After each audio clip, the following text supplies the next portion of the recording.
This is Tim Bryce with my column titled, Is the News Causing Depression? I've been studying depression and the causes for it. From what I have read, scientists are not absolutely sure why it occurs.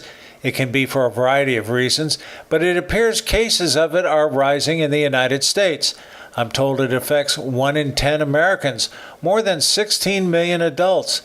I also heard the United States is one of the leading nations suffering from this affliction.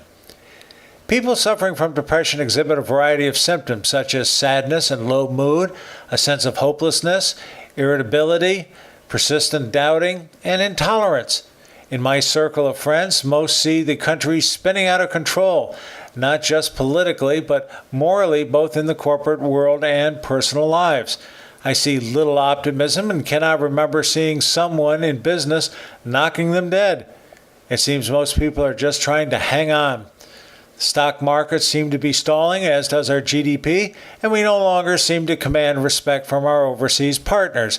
In general, the mood of the country is simply not good, a sort of national depression.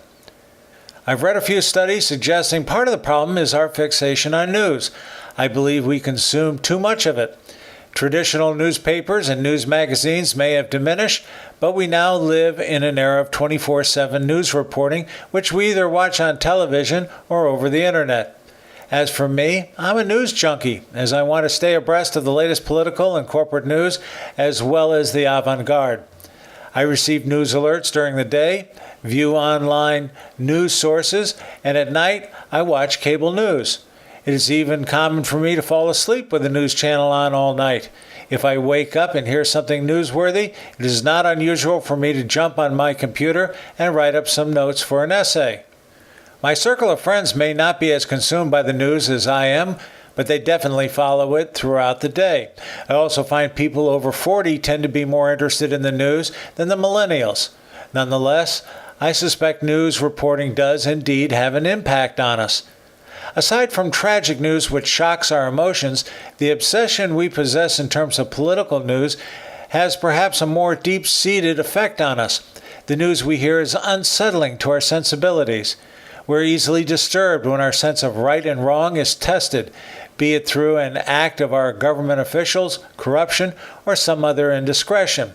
It simply offends us that such an act could occur. Consider this. Conservatives intensely dislike Mrs. Clinton and believe she should be in jail.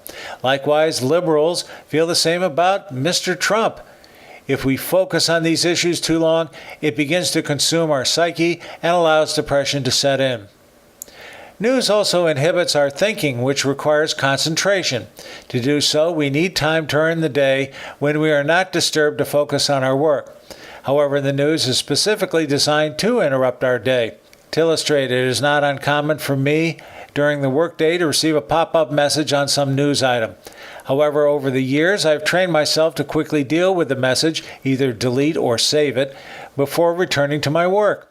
In other words, I have disciplined myself not to allow it to interrupt too much of my work. I tend to believe others are not as disciplined. Thanks to technology, the news acts like a drug we are addicted to. Even though we are alarmed by what we hear, we cannot seem to change the channel and want to know more. This is what the news media is counting on in order to fill their coffers. This explains why on a slow news day, they manage to find a small scrap of news and blow it out of proportion to unsettle us. Perhaps the best advice on how to handle news depression comes from a masseuse friend of mine who said not to watch more than 15 minutes of news at a sitting. It'll drive you crazy otherwise, he contends. Well, that's difficult for someone like me who needs to monitor news for story ideas, but it makes a lot of sense for those who are not. Friends, keep the faith. This is Tim Bryce in Palm Harbor, Florida. Follow me on the internet at timbryce.com.